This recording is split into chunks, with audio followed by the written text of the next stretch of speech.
Hey guys, this is Thomas over here, nursemoneytalk.com. And so if you've watched my previous video where I started talking about the TSP for the nurses that work in a federal facility where, of course, that is an option, go ahead and check out that video to kind of get an idea of what the TSP is. But a quick recap, TSP is more or less the federal equivalent of a 401k. But I'm not going to rehash that since I've already kind of gone through details in a couple of videos of that. So definitely check that out. I'll put a link to those in the descriptions below. But in this video, what I want to do is I want to talk about some strategies, right? I'm actually going to give you 4 strategies. Well, it's technically going to be like 3 not very good strategies and the one strategy that I use. And that's just kind of how I do the investing when it comes to the TSP. Now, obviously, this isn't financial advice and whatnot, and so there's a lot of different, if you want to say, things that could, kind of change things up in your particular situation. So make sure to check out nursemoneytalk.com/advisor. I'll put a link to that as well in the descriptions below, so you can actually get in contact with a personal financial advisor that'll actually walk with you in your particular situation. Because, one of the key things that could change up what you do would be like, when you're going to retire. So if you're pretty close to retirement or whatnot, maybe even like what your risk tolerance is as a whole. But these are kind of like the strategies that I think a lot of people try to employ with varying degree of success, and many of them are just not very good strategies in general. So let's go ahead and just get right into it, and so you'll kind of see what I mean. The first one is what I would call the do nothing strategy. And this is where, so you have the TSP, and so you decide to yourself, well, I'm just not going to do anything. I'm just not going to be thinking about it. It'll just kind of take care of itself. And this is a really bad strategy for a lot of reasons. And so the first thing could be that you don't even know how much money you're putting away. If you haven't looked at it, you haven't checked at it, you could be putting little to no money down. You could be not putting any money away. You could be putting hardly any money away. You could even be putting money a um, in a fund that's not giving you a lot of return. So that's not where, for your particular situation, where you should have it invested in. And so for a lot of reasons, this is not a very good strategy. You should really have a good idea where your money's going. Like, first of all, are they actually even taking any money away? Because you'd be surprised how many nurses or even, you know, people I've talked to who money is actively leaving leaving their check to go to either the TSP or the FERS, and they're just not even aware of it. They just don't even know why the money's leaving. They just kind of see, okay, money's going away, maybe it's taxes or whatever, and it's just kind of there. So you really should have an idea of where is money going. The second strategy that I see a lot of people do is that they'll try to invest in the G fund only. So the G fund is just government bonds, and I'm not a huge fan of this strategy. This is, and I'm just not a huge fan of it. The primary reason being that the return on the G fund is painfully low. The return on bonds in general is just, typically like not very good compared to other options. You look at the 10-year return on the G fund, I think it's like 2%, 2.06%.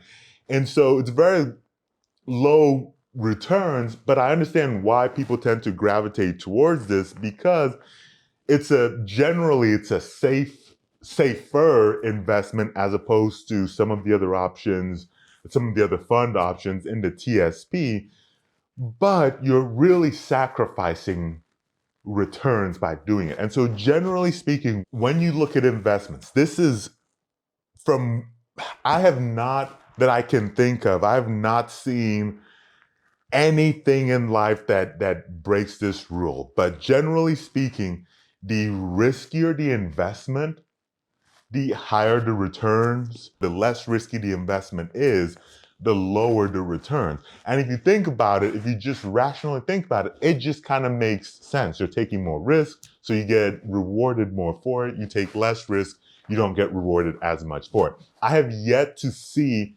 anything that I can think of where that breaks that model.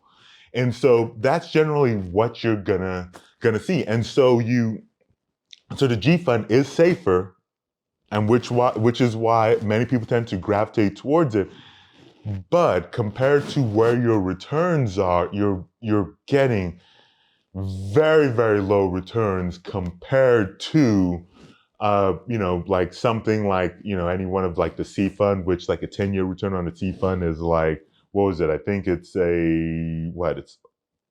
a little over 13% as opposed to like, about 2% for the G fund. And if you look at what inflation was probably doing around that time, you were probably barely beating inflation with a G fund, if at all. And the other reason why, a lot of people will gravitate towards the G fund is that it's less volatility. And by volatility, it's like those peaks and valleys, like peaks and valleys. So people are fine when they see that, oh, it's going up, up, up, up, up. But then people are not okay when, if you want to call it a correction or a downturn where, the market goes down and then you see that dip.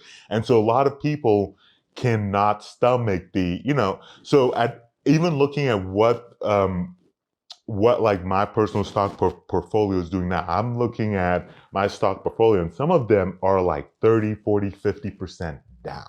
And so if you look at, now of course I'm diversified, I got, other things going on, but what I'm saying is like when people look at that, and if you come in and you see your entire retirement and it's a 30% hit, 40% drop, even if you're 20, 30 years away from retirement, that can be a shock to a lot of people. And so that's some of the reasons why people don't like it. The third option that many people will just kind of gravitate towards too, and I think that's now where the TSP is now putting a lot of people by default, is a T fund. So a T fund is a target date fund. And so based on the group or whatever, when you come in, it determines, okay, you're going to retire in this age. So we'll say it's 30 years from now, you're going to retire. And so what a T fund does is as you get closer to retirement, it actually gets less aggressive or less risky, if you will. So in a way to try to keep you from seeing that huge drop as you get closer to retirement. So let's say you were invested in a T fund and it's the year 2000 or whatever. It's not the 2000, but just for easy, just kind of being able to picture it, you start in the year 2000 and it's saying you're going to retire in the year 2030, right?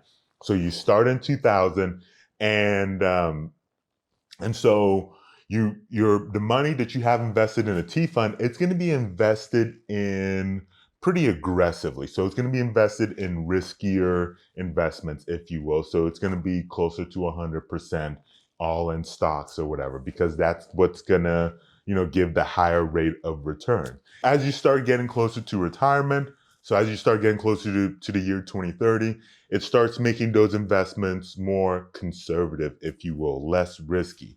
So you're going to go from being invested a lot, maybe 70, 80 plus percent into stocks, maybe depending on that target date fund. These are also called life cycle funds. It might move it from a stock portfolio from a 70, 80 plus percent stocks down to maybe, I don't know, 20, 30%. It just kind of depends on the particular life cycle fund itself and who's managing it. And then the rest of that might end up being a mix of government bonds or some kind of bonds, or also maybe having some of the assets in that life cycle fund in cash as well. And so you make it more conservative.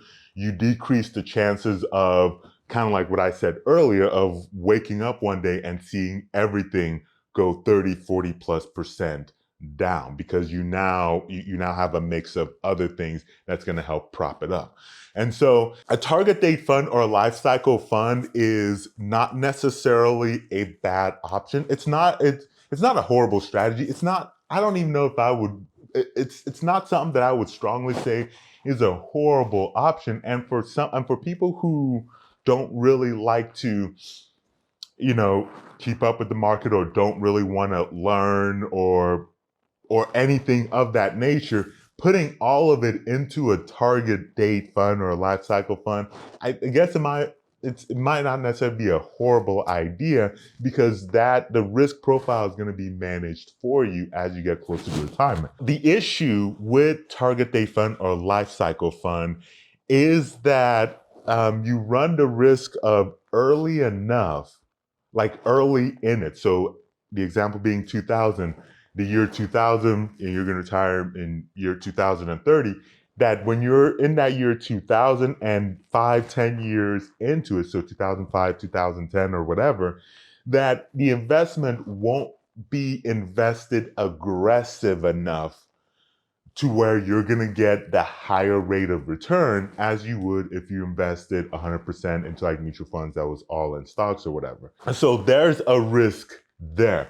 The other risk you run into is that at the tail end, so as you get closer to retirement, that it could get too conservative too soon. Now, remember, these target date funds, they kind of already set when your retirement point is.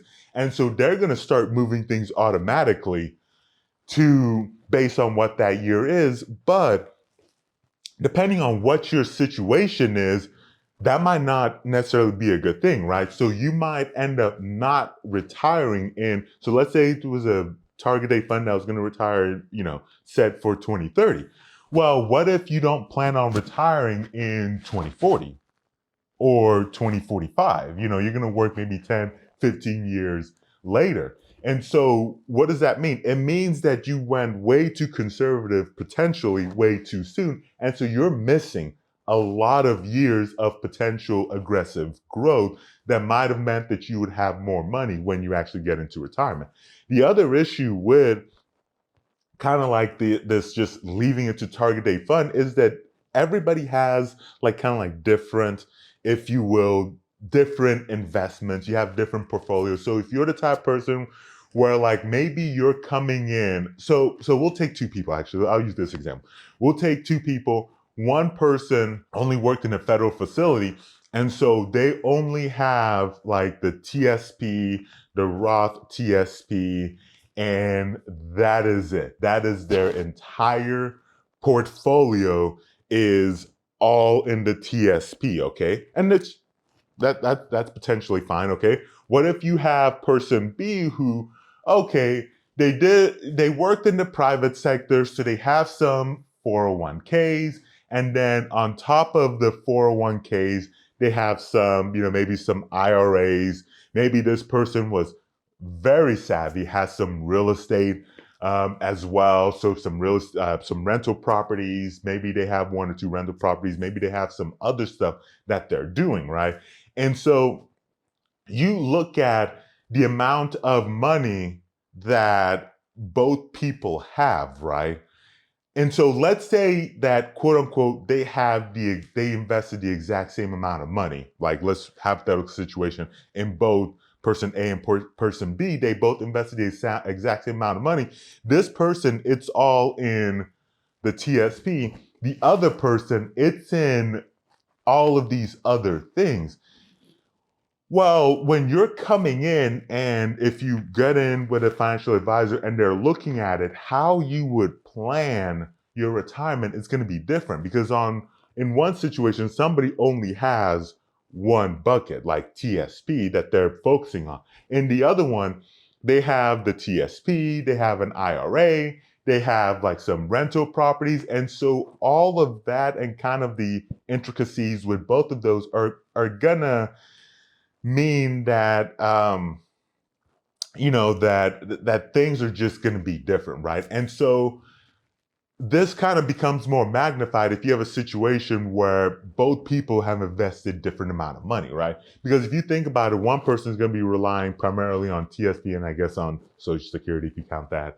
And then this other person, well, they have the TSP, but what if they don't need to their TSP right away because they have rental income that's going to cover part of their income. So what does that mean? That means the TSP can probably be invested more aggressively because they have other things that they can tap into. So that's kind of some of the stuff to really think about. Which, before I get into the strategy that I use for the TSP, that is that kind of example that I mentioned is one of the reasons why I think it's really important to become educated when it comes to personal finance, or if nothing else, to seek out a personal finance advisor that's going to walk with you in your particular situation to make sure that you're doing the best things. So definitely go find one, nursemoneytalk.com/advisor, to find a personal finance advisor that's going to walk with you in what's going on in your particular situation. The fourth strategy, and this is really the one that I like. It is a riskier option, but it's one I've seen several financial advisors have kind of, even one, I guess, notable big financial guru, whatever, if you will, has mentioned, and that is investing all primarily in the C, the S, and the I. And so generally what I do is I have it, so it's a combination of like 70 or 80% of your TSP will go into the C fund, and then you'll split the other, 20, 30%, depending on how much you wanted to see, will then be split into the S and the I. Now, if you remember, the C fund is like your large and your mid-size US companies. The S is like your small and mid-sized US companies, and the I is the international, like, so non-US based companies. And so C fund, you look at it, has a 10-year return of 13%, S fund, 10-year return of about 10%, and the I has a 10-year return of about 5-6%, but this kind of evens it out. It gets me exposure to companies from small to large, and then while also getting some exposure from international companies. And so this is what I've done. This is what many people have done, because it's gonna most likely get you a higher rate of return in the long run, because pretty much with this strategy, you're getting 100% stock exposure. That is pretty much what happens. Now, it is important to know, first of all,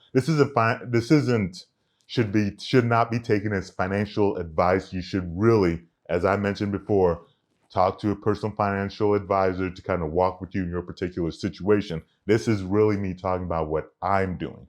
And so this will most likely get you a higher rate of return with giving you some diversified exposure, but it's going to be more volatile, because in my strategy, you're 100% exposed, or close to 100% exposed to stocks. And so you're going to see those volatile dips in the market. And so when I say that I'm seeing, like, these 30% dips, that's because I'm 100% exposed. So if you run a situation where, like, so like me, dips 30%, if you are somebody who, like, maybe you are in a fund that has some bond and some cash, maybe you don't dip 30%. Maybe you only dip like 15% or 10%, depending on kind of like how conservative the funds and what your mixture is.